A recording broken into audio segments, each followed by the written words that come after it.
औज़ुबिल्लाहिमिनश्शैतानिर्रजीम बिस्मिल्लाहिर्रहमानिर्रहीम।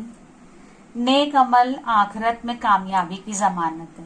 जी हाँ, आपके नेक अमल का एक जर्रा भी ज़ाया नहीं किया जाएगा।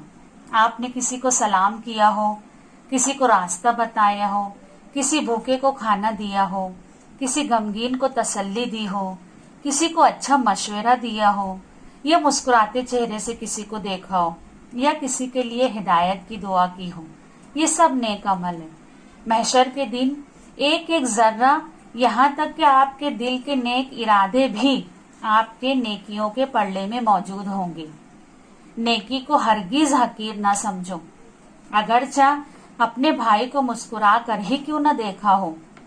यानी नेकी के लिए दौलत नहीं, नियत चाहिए। इसलिए नेकी करते रहें, खुद खुश रहें और दूसरों के लिए भी राहत बने। Thank you.